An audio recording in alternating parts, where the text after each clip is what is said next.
Welcome, everyone, to the B2B Marketing Perspectives podcast. I'm Steve McDonald, your host. And today we have an incredible opportunity to talk to Brandon Rhoten, who is the CMO of GroundTruth. Now, part of the background here is what makes this conversation so interesting is that Brandon has had an extensive B2C background at Wendy's, the CMO of Papa John's, went on to be the CMO of Potbelly sandwiches, and was brought into GroundTruth as the CMO to bring more B2C to B2B. So with that, Brandon, I'm going to let you maybe give a little bit more on your background and why you were brought into GroundTruth and what you're doing. Yeah, well, thanks for having me, Steve. I appreciate it. So I kind of started in the marketing world on the agency side, actually a B2B agency. Now it's called Merkle B2B. At the time it was Gyro HSR. There we did a lot of work that for B2B companies that was much more about grabbing attention, more so than typical B2B stuff, even though there was a lot of thought leadership, a lot of sort of long-term B2B like efforts. But at the end of the day, that's kind of where I got the taste for marketing and learned the ropes. Somehow Wendy's found me and asked me to come build their digital social program. So I did that. That did really well. So Wendy's kept giving me stuff to do. Ultimately, I ran all advertising, media, external creative, anything consumer facing for Wendy's for about 6 years, and had some great success there as we helped turn that brand around, and then ultimately get it kind of known for its digital and social marketing, especially, and overall its rebranding efforts. That led me to become CMO of Papa John's, where we reworked all their media, reworked their creative approach. Built a team there to do that work, and then went to Potbelly, where I had a totally different challenge. There we had to rebuild the menu, rebuild pricing structure, rebuild kind of basic brand elements to make that brand start growing again as well. And through all that, really didn't have an intention to be in B2C or B2B, but had worked with a lot of great partners, and one of them was GroundTruth. And GroundTruth is a real world behavior into marketing company, uses location, purchase data, things like that to help build out mediums. And GroundTruth asked me to come help them out to put a little of that B2C into their B2B world. Obviously, they work with a lot of B2C clients like me previously. So it was a really good fit, and I'm having a blast in the B2B world over the last, year-ish. So, we've heard a lot. The idea of getting more B2C in your B2B is not new. Gartner talks about it. A lot of the analyst firms talk about it.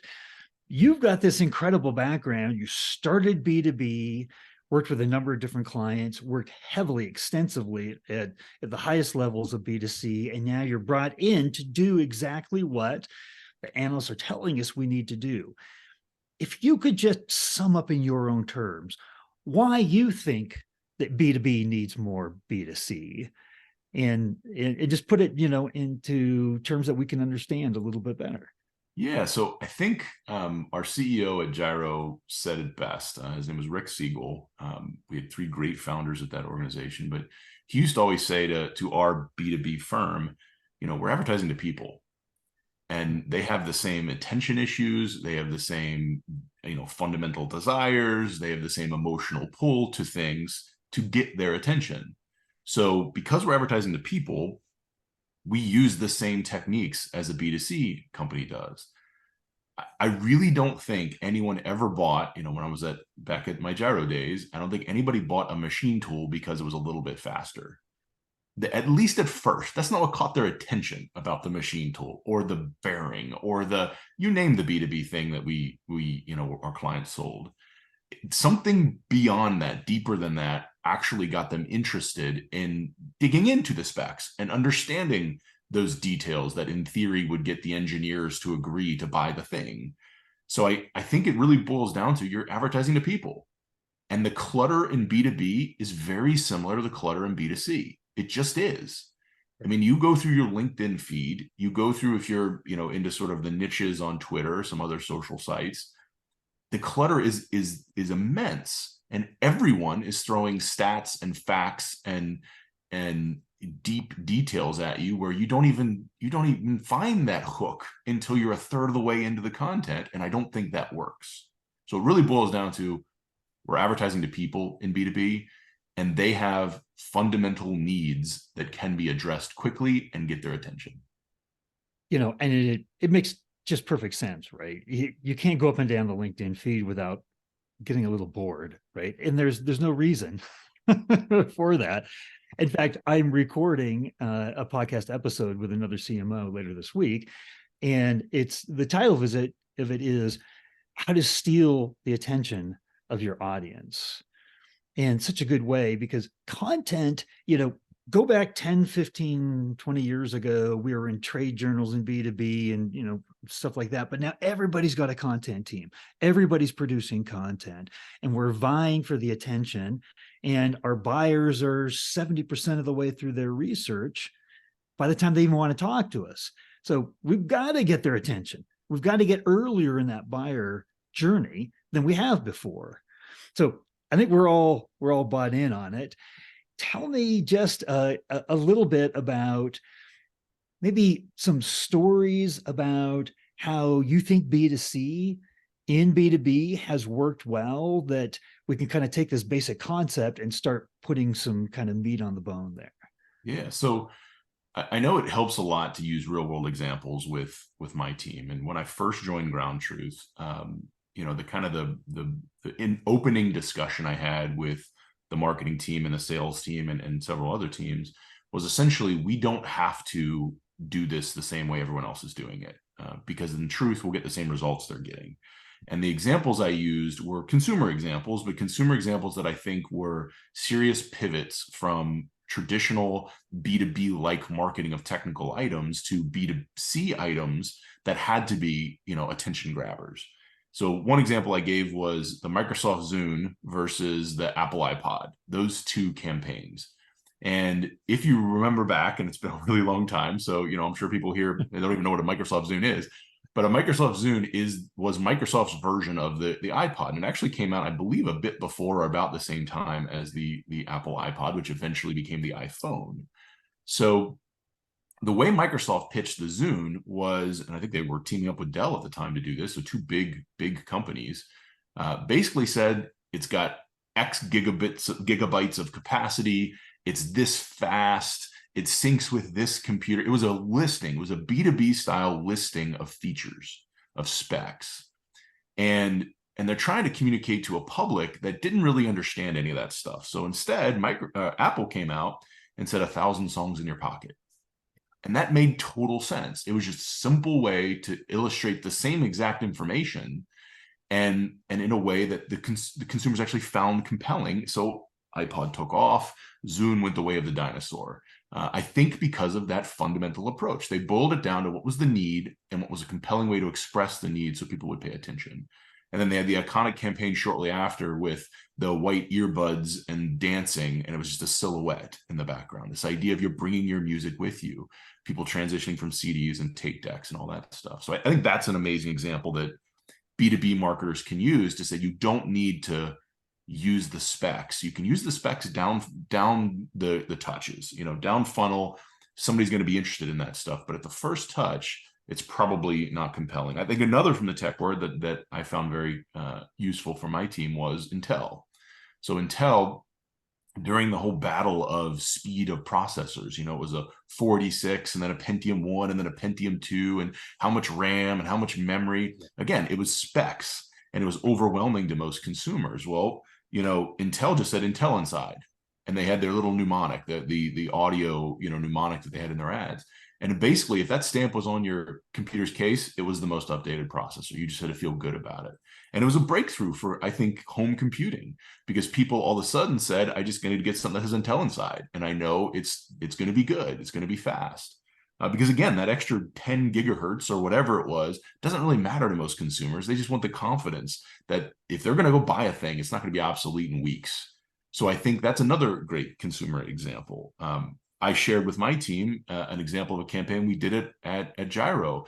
It was called Down with Dust. It was a drywall company. And basically, when you're putting up drywall, it's really dusty and messy. Well, their whole thing was their dust was heavy, so it fell to the ground. So our ad was sitting in Home Depot, sitting in Lowe's, mostly to contractors, was typical goggles that someone would wear while doing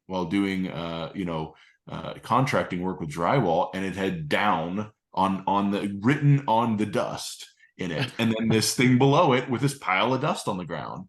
And yeah, you could look at that for 5 minutes if you wanted and read all the specs, but that's not what got your attention. It was this idea that every drywall contractor knows you're covered in dust when you're Right. doing this work, and you don't have to be. So I think there are a lot of great examples that you can use to illustrate to your team that it is very possible to have this conversation in a different way. You just got to get a little creative with it. And when you get pushback internally from your engineers or your product people say, yeah, but you didn't say this, you didn't say this. It's a process. That first touch, you don't say everything. You say just what needs to be said to get someone's attention and get their interest. Once that happens, you can move them down. You can get them to your microsite. You can get them to your website. You can get them to your brochure, whatever it is that goes deep. So 2 things I'm dying to ask there. One is, we got to talk about what it is you say. So if it's, product marketing is huge in B2B, right? Has a very, very defined, important role. But what you're talking about and getting their attention isn't product marketing, right? So what is it in that message, getting that attention, from a strategic perspective? What is it that you're trying to convey? If it's not the specs, it's not the Zoom, gigabytes and how fast it is, or the Pentium 1 or 2, in your mind, in the B2B world, we got to get their attention. We got to be creative about it. But what is it that we're trying to convey? There's a lot of names for it, so I won't go through the litany of synonyms for this thing. I call it the hook. It's the fundamental thing that solves the problem that the person's trying to solve. In a B2B context, and I would argue in most B2C context, your product is designed, your product or service is designed to fix something. They have an issue and you're trying to fix that issue. In some cases, an issue they don't even know they have. But when they see the problem, they recognize it in, a potential issue for them, and that makes them interested. But I call it the hook. Some people call it unique selling proposition. Some people, again, dozens of synonyms for this thing. But the one thing, and I have some very basic rules when I review creative, and one of them is, what's the one thing? And it's got to be one. You can't have 3, you can't have 5. What's the one thing that's going to get their attention, solve the problem for the user, get them interested in the conversation, and you can express in a creative, compelling way? So I think it's that hook that ultimately grabs somebody's attention. It's like our dust is heavier, right? That's right. That's right. The single hook. It is. And down with dust was the way we put it, Yeah. at that particular case. So it is the one thing. I think for the iPod, it's 1,000 songs in your pocket. It's, you want to carry around all your music with you. That's the problem. And if you are in the CD world or the tape deck world, that's impossible. Everybody used to have that giant folder of CDs in their car, or tapes or whatever in their car with hundreds of discs. And you just realize eventually that's inefficient compared to this little thing I can stick in my pocket. Or now this phone that does the same work for me. Or now it's a Spotify that does the work for me without even downloading anything. So boil it down to that singular thing that differentiates your product. And as the category becomes more crowded, the product that you're trying to sell has more competition, you're going to have to change what that thing is potentially. If like iPod became the monolith in like those sort of systems, but in most cases, like drywall, we had dozens of competitors on the shelves. So we had to say, well, what's that one thing, that one problem that this solves? Because every drywall puts drywall up and it finishes a house. But what's the problem we're trying to solve? What is worth the premium you're going to pay for this drywall mud, which is actually what it was? And we believed, and it worked, that it was the fact that this stuff hit the ground and didn't cover your whole body with dust. So I think you got to find that hook, find that single thing that differentiates and solves the problem. And, immediately when you said our dust is heavier, I thought, I had a visual in my mind came up of, a room just full of dust, like almost smoky looking, right? But then you said it's heavier. It just, in my mind, it all just fell down, right? That's the idea. So the second thing that you said was that we have to be more creative, right? In how we convey the message here, because how it's said can be as important as what's said. Right? Like the 1,000 songs in your pocket. After you and I talked this last week, I ran that by one of my 17-year-old sons, and he's like, "That's cool, Dad." And I'm like, "Yeah, it was very simple. I want all that right here in my pocket." So you had mentioned in there, like they had, that message was delivered very creatively, right? It had silhouettes of people that were dancing, and it was it was a very creative message. In the B2B world, what's your definition, or when you're saying, I've got a goal of delivering these messages, but more creatively, Yeah. what does that look like? How do you think about that? Yeah. So I think it really boils down to knowing who your target is and what they define as interesting. Mhm. So it does change category to category, and it changes at the part of the funnel you're at. The deeper down the funnel, the more likely you're going to be dealing with somebody who's more interested in technical things, and therefore the technical look will be more interesting to them. But that doesn't mean it has to be complicated. That doesn't mean it has to be a recitation of dozens of specs. So, I'll go back to my B2B days to point out an example. One of the companies we represented was called Makino, a machine tool company. This stuff is, as industrial gets. And one of the products they had was a wire cutter. So it's called an EDM machine, and it cuts metal. Well, a problem when you're cutting metal is the wire starts to bend out, and it creates what's called a belly in the cut, a little out group where it's not straight, where you actually get a little push because that wire naturally pushes out. So we had a campaign, and we took a guy with a huge gut, and he was the guy in the ad. And the whole thing was, get rid of your belly. Again, very simple. It illustrated Oh, the point. It was very straightforward. It was very irreverent for the category. The whole category was all just right, about, again, numbers, saying how fast something went or how straight, how many microns it was accurate. right. You have time for that stuff after you catch their attention. And that's what we actually had to convince the client of. And it didn't take a whole lot of convincing because the ad was hilarious. And we did a whole series of ads for a number of years with this same guy, this same, belly man that we're trying to get rid of the belly. So I think you have to boil it down to that one thing. This is what differentiates this machine from another one. And the machine costs $500,000. This is not a minor decision, but you still need their attention before you can pull them in. And you got to think about the target. Well, what is somebody running a machine tool like? They aren't a, button down engineer. They're a worker, a blue collar worker who thinks that stuff is hilarious because it is hilarious. Right. So when they see that ad, they say to their foreman or the guy who runs the shop or whatever, I've had a problem with this belly. Have you looked at this Makino machine? Because they say they can get rid of the belly. But what caught their attention was this dude who had a big belly, and it was get rid of the belly. So I think you have to know your target, what catches their attention, and then find the interesting hook within that. And it's going to change industry to industry. Like right now, my company is a media company. We sell media across every device. So CTV and mobile and desktop and all this stuff, all based on location and purchase data and other real behavior. So we're selling to media buyers. Well, what's interesting to media buyers is different than what's interesting to creatives at marketing companies. So the stuff we're talking about are the things they really want. They want ROI, and that can be really boring. So you have to find compelling ways to talk about ROI, because that's what they're judged by, is how many dollars do you make for this company after you invest media dollars.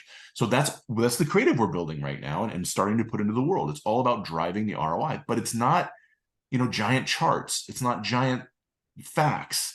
It's simple. It's literally like, you're wasting your ad dollars. Here's how to fix it. It's very straightforward. And we use illustrations of that to drive attention. It's not perfect yet because I'm still building my team. I'm still getting the infrastructure right. But when you boil it down, you have to say, what is the one thing that they care about? And they is your target. So will the target care? I mentioned before, one of the things was, this idea that you have to have one thing. Well, the second thing when I review any piece of creative is, will the target care? Yeah. And it's that simple.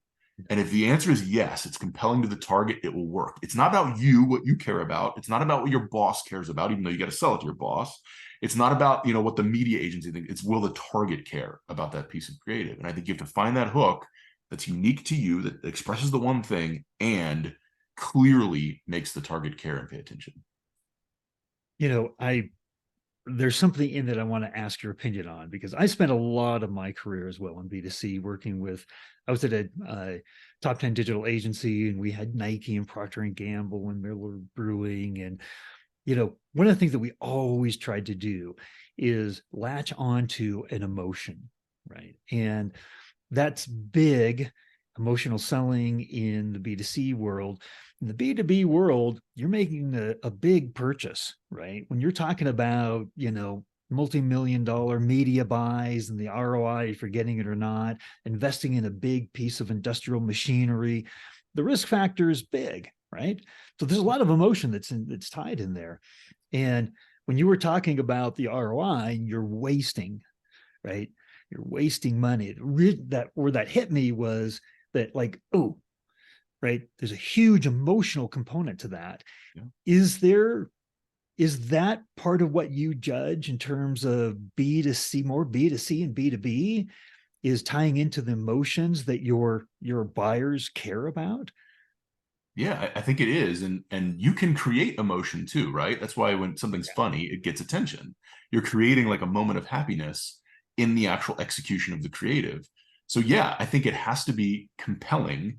And for most people, people don't make decisions, at least at the beginning of the decision process, based on logic. They make it on emotions.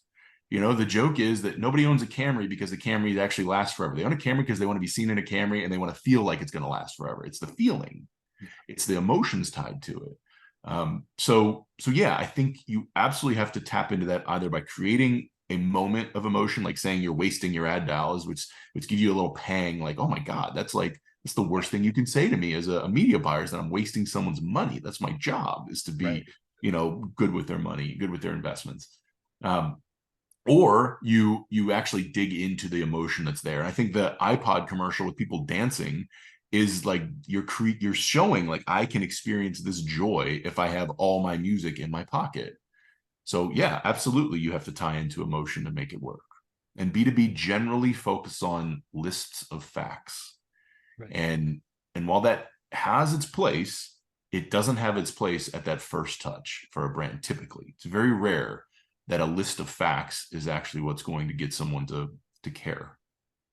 Well, I'm a B2B SaaS founder myself. I've worked with tons of B2B companies, and we all fall into the trap of, if we just tell them, right, about our product, the tech or the product itself or the service, everybody's going to come, right? Once they know. And so we are subject matter experts of our babies, the products and services that we create, right? And so we tend to talk more about that. But you said a lot. You can't, in one of our conversations leading up to this recording, you talked about that stage 4, right? Tell me a little bit about, what are the stages that come in before that? If product marketing, which is incredibly important in the world of B2B, but if that's a stage 4, what's happening before that in your mind? Yeah, so I would argue this is exactly the same in B2C. Every time I produced a large campaign for a B2C company, there are people internally that push back and say, just say this. And it's like, it's this kind of cheese on a sandwich because people really like this kind of cheese.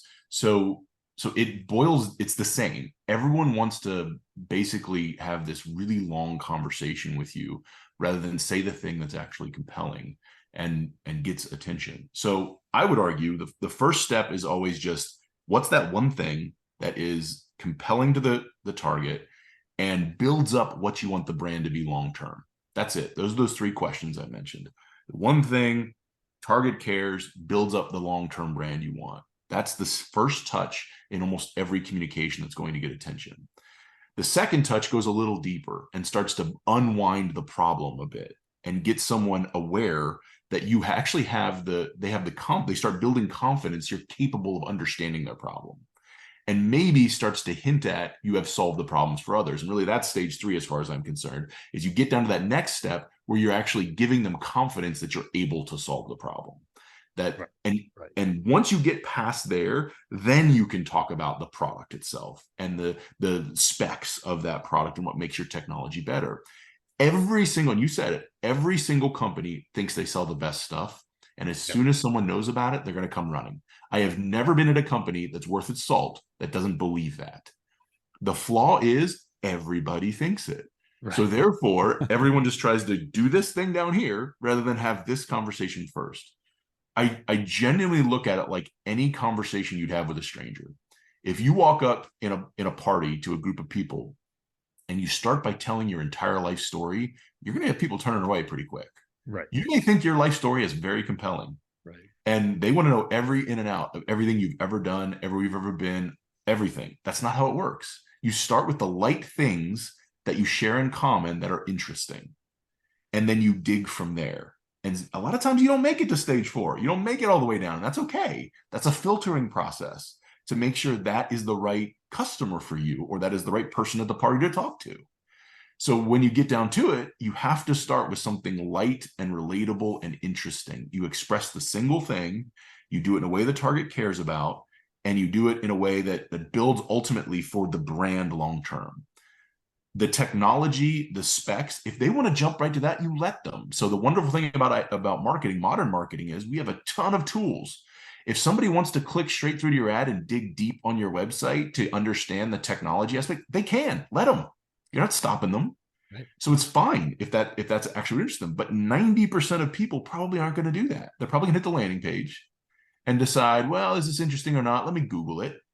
And then that's where your SEO and SEM kick in. And then they're like, well, let me look to see if this person on the forum is using the thing. They're kind of this roundabout way of discovering whether or not you're interesting to them.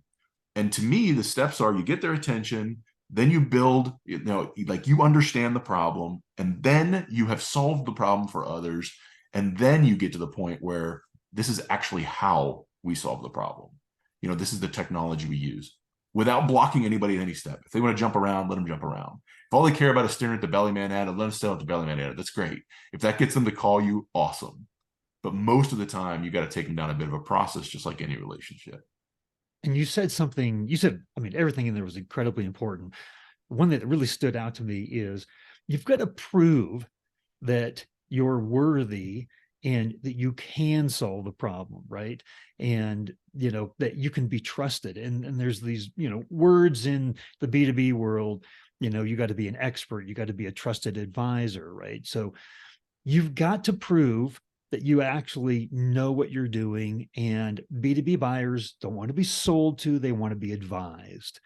And they want to be advised by somebody that can help them in their job, right? So this extends out beyond just the actual product and specific problem that they have. But if they see that, hey, you know what you're talking about in terms of this industry, right? And what's happening, what's coming down the pike, what's going on, what's going to impact them in their job, guess what? You're an expert in that industry. Experts make better products. There's this rub off there. Yeah. So all of this, when we're these different stages that we're talking about, this is all content that we're creating here, right? If I were to ask you, what's just your opinion? I'm going to have you actually rate it on a scale of 1 to 10 in terms of how important is content for the overall success, the growth and success of the business. 1, not important at all. 10, vital to the growth and success of the company. How would you answer that? Yeah, so I'm going to give you a caveat before I give you a number. The caveat is I really believe you need to build out the brand infrastructure before you go and throw a bunch of content in the world.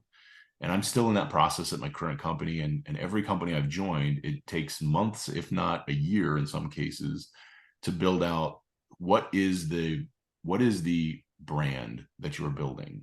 So therefore, what is the point of view of that brand? What is the personality of that brand? And it's not just a decision you make, it's testing you do to figure out if the target cares about that point of view. Probably best illustrated in the work we did at Wendy's. Ultimately at Wendy's, B2C brand still, we built this snarky brand that was based off of the 1984 Where's the Beef commercial. Yeah. So that took a bunch of testing because it was controversial at its time back in 2011, 2012. And we weren't exactly sure if it was going to work, even though the theory said it would work because it worked in the 80s, and also because we were going after a younger target that used social media in this way. But it takes time. You have to build out the brand first. You have to build out the team capable of producing content for the brand with some scale and consistency, because without consistency, you have no brand. So once that's in place, it's a 9. It's very important. And I didn't give it a 10 because there's other ways to do it. I think you can blitzkrieg media and still get to a result. Not necessarily the exact efficiency or the same way or the long-term effect, but you can do it in other ways. So I think it's a 9 once you have the infrastructure in place to do it properly. And it does take a little time to build that infrastructure. So Brandon, we've talked about a lot here, right? But in this notion of, for CMOs, you got to get some more B2C in your B2B. If there was one thing that you wanted the audience to take away from the conversation here, what would your advice be? What's the hook? What's the hook? When you look at any piece of creative, any piece of content, what's the hook? Don't bury the lead. Don't make it where you're having to search for that thing that's interesting. So I really believe you have to have that compelling thing slap someone across the face right as it hits them. Otherwise, you're kind of wasting everyone's time and you're going to become wallpaper. So what's the hook? Yeah, I love that. You go to like a lot of B2B sites and you're reading like a paragraph and then another paragraph. You're still kind of trying to decide who they are and even what Yeah. they do and what benefit they bring to you, right? There's so many words. I like that singular hook that's solving that problem, right? And meaningful to them. Yeah. Well, Brandon, thank you so much for coming on and sharing. If somebody had questions or wanted to get a hold of you, would a link to your LinkedIn profile be appropriate? Yeah, totally. Yeah, hit me up on LinkedIn and always willing to talk marketing with folks. It's a lot of fun. All right. Well, this has been a lot of fun. I appreciate you coming on and sharing, and we'll look forward to more coming out of GroundTruth. And it sounds like you're getting ready to launch a campaign soon. We'll all want to watch and follow that along. Great. Good talking to you, Steve.